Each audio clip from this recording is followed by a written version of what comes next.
Muchas gracias, señor presidente. Señor ministro, muchas gracias por los detalles que nos ha planteado de una forma prolija, que viene de alguna forma a ser un resumen de todos aquellos datos que nos venían habido anunciando anteriormente. Es verdad que a las viejas mañas el zorro nunca renuncia.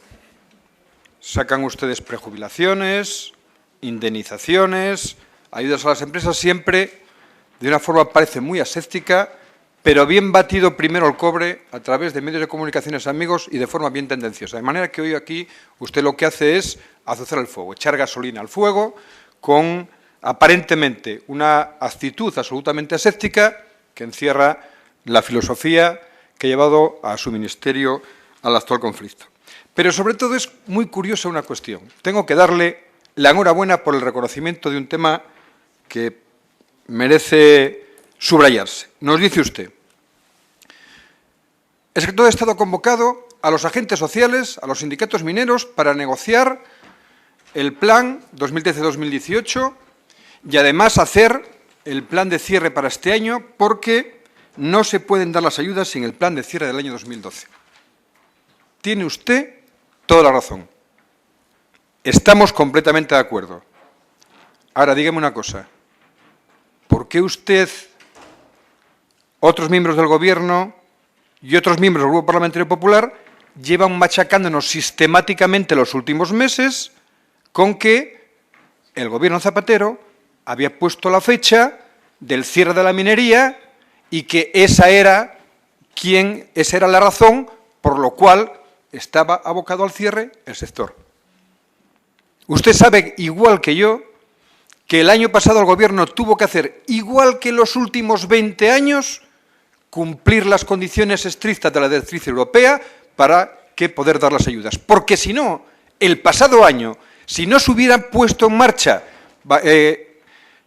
la iniciativa del Gobierno español bajo las directrices europeas y no se hubiera establecido el mismo plan de cierre que usted tiene que hacer este año, no hubieran podido recibir las ayudas para seguir funcionando ni las minas, ni hubiéramos podido tener los planes de reactivación en marcha.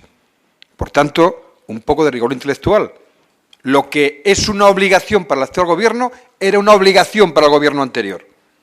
Y no traten de confundir, como han hecho sistemáticamente, a la opinión pública. Y una sola cuestión, porque tendremos después ocasión, en el siguiente punto del orden del día, de hablar más ampliamente. Mire usted.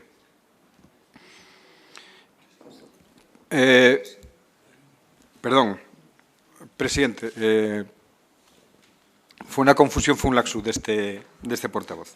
Sí me gustaría que usted de una vez asumiera una cosa, asumiera sus propios números.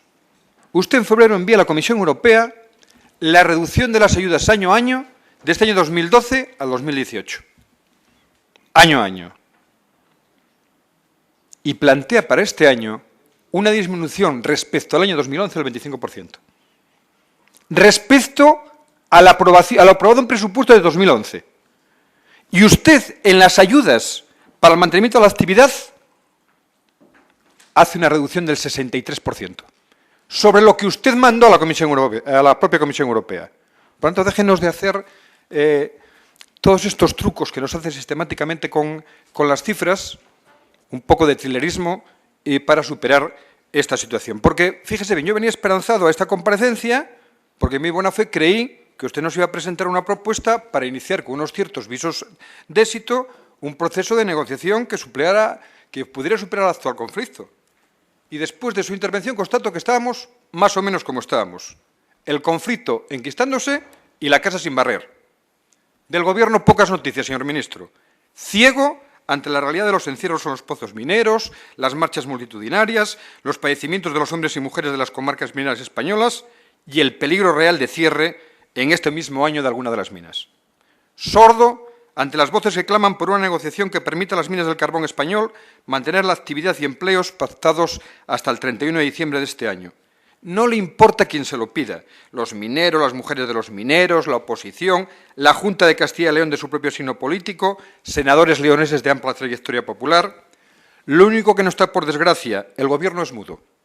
levanta su voz para airear insidias y tergiversaciones sobre ayudas al sector, sueldos imposibles, jubilaciones sin parangón, agravios territoriales sin cuento, y cuando no es él quien lo dice, sabe mover los hilos de algún medio complaciente para que lo haga en su nombre, o simplemente traslada el recao a través de su grupo parlamentario.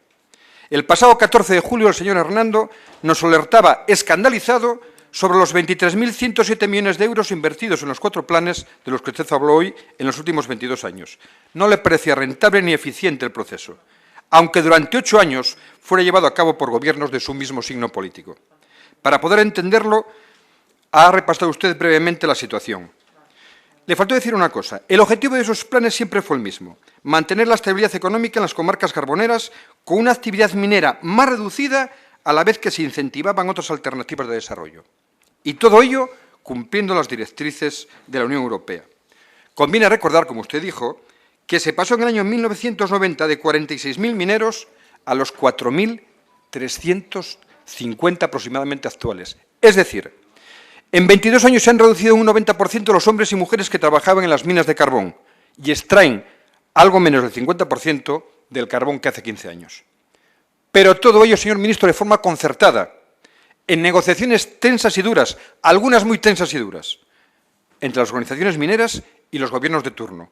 Pero fue posible, se acordó entre Felipe González, Aznar y Zapatero, con los mineros y sus sindicatos, en tiempo de bonanza y en momentos de crisis, hasta que llegó el actual gobierno, con el presidente Rajoy y usted, señor Soria, de ministro de Industria. ¿Qué le pasa con el SOMA y comisiones obreras de la minería? Porque no son capaces de sentarse, hablar y buscar soluciones al actual conflicto. ¿No nos dijo en febrero en esta misma comisión uno de sus portavoces: tenemos una muy buena opinión de los sindicatos mineros, porque me he reunido con ellos en muchísimas veces para dar la seguridad de que el carbón es un eje importantísimo dentro del mix energético nacional? Entonces lo que pasó, señor ministro, es que usted abordó este conflicto de una manera autoritaria, antisocial y antigua. Autoritaria porque desde el primer momento tuvo usted problemas de interlocución con el sector. No los convocó hasta febrero, pospuso cualquier cosa que no fuera protocolaria hasta después de las elecciones de Andalucía y Asturias, apenas calentó el asiento en la única reunión a la que asistió, dejó el proceso en manos de responsables ministeriales que advirtieron que solo estaban allí para escuchar, y cuando las cosas se tensaron, exigió a sus interlocutores entrar exclusivamente de dos en dos y casi con el carné en la boca. Desde un primer momento exhibió también su faceta antisocial. En diciembre del año pasado liquidó buena parte de los fondos mineros, obligando a paralizar multitud de proyectos en marcha. Y con los presupuestos entró de huello. Rebajó el 63% de las ayudas a la producción, el 75% de los fondos pactados para nuevos proyectos empresariales, el 90% de los acordados para formación y el 100% las establecidas para seguridad minera. La reactivación, es decir, la apuesta por el futuro de los territorios carboneros, pasaba a mejor vida. Y el presente, es decir, la continuación de las minas, quedaba seriamente amenazado. Y la seguridad de quien trabaja en un oficio cuyo peligro es bien conocido, sencillamente se ignoraba. Y además demostró hacerlo todo ello de una forma antigua. El 31 de enero nos dijo en esta misma comisión: el cierre de las minas se debe evitar a toda costa. No hay nada más antiguo que la mentira, señor ministro. Repite usted constantemente que los 656 millones de euros que dedican los presupuestos de este año al carbón representan la mayor apuesta por un sector económico español. Y lo mismo defiende para lo que se ha destinado en estos últimos años. Trata de enfrentar al resto de los españoles con los mineros y sus comarcas. Muy antiguo, nada veraz y muy poco patriótico, déjeme que se lo diga. En el proceso de transición a la competencia, el Gobierno español destinó 1 billón con B de pesetas a las nucleares, a las que ahora usted quiere prorrogar la vida útil. Desde que comenzó la crisis, en el 8, el saneamiento del sector financiero español asciende a 140.000 millones de euros, según el Fondo Monetario Internacional. ¿Quiere que siga? Hay bastantes más ejemplos. Los socialistas, señor ministro, creemos que el mejor patriotismo es el que se basa en la solidaridad y el respeto a la singularidad de cada comunidad, y también de sus personas, trabajando para que ciudadanos y territorios se comprendan y no confrontándolos. Y de eso se aprende mucho leyendo y viajando. Le recomiendo ambas actividades. Mire, yo voy todos los años a la isla de Tenerife. Gracias a los buenos oficios de mi compañero Pepe Segura, he podido conocer a campesinos canarios con plataneras en Incós de los Vinos. Estaban agradecidos todavía a Felipe González por haber conseguido en Maastricht abrirles Europa con la Organización Común del Mercado recogida para el plátano en una disposición adicional de dicho tratado.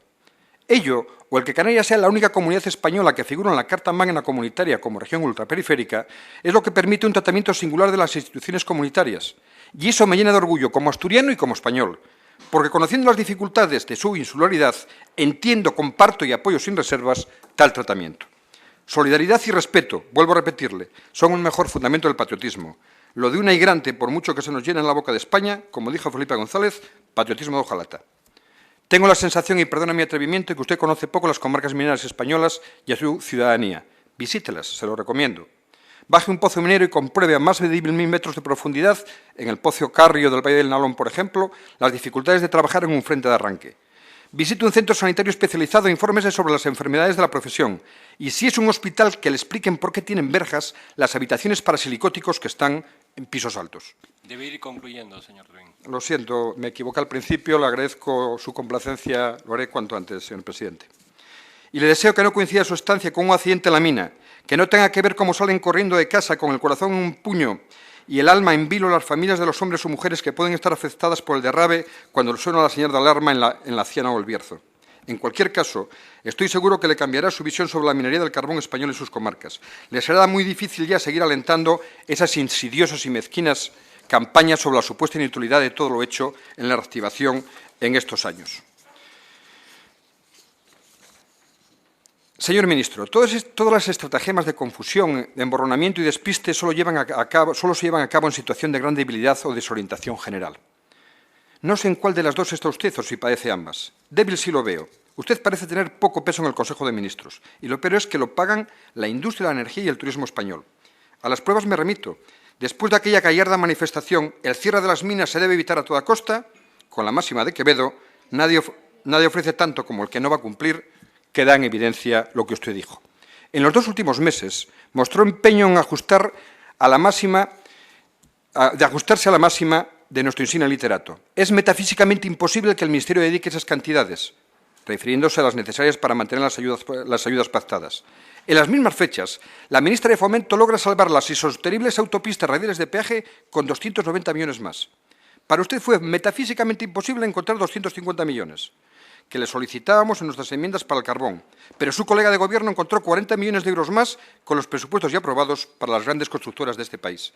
Y no me diga que eso fue así porque no supone incrementar los presupuestos de este año, porque eso mismo fue lo que le hicieron llegar en su propuesta el 19 de julio Comisiones, el SOME y Carbunión, en el ánimo de contribuir a un razonable desbloqueo de la actual paralización de las negociaciones, sin incremento de los presupuestos generales del Estado recientemente aprobados. Ambas citas textuales. Pero debe concluir ya. Muchas gracias, señor presidente. Señor ministro, deje de marear la perdiz. Acabo ya con esto, señor presidente. Y convoque de inmediato la mesa de seguimiento del actual plan de carbón. Sabe que no le van a pedir más presupuesto para este año 2012. Hágalo usted llamando a los líderes sindicales de forma inmediata. Sabe que no hay forma de resolver un conflicto por vía epistolar y, encima, a través de los medios de comunicación.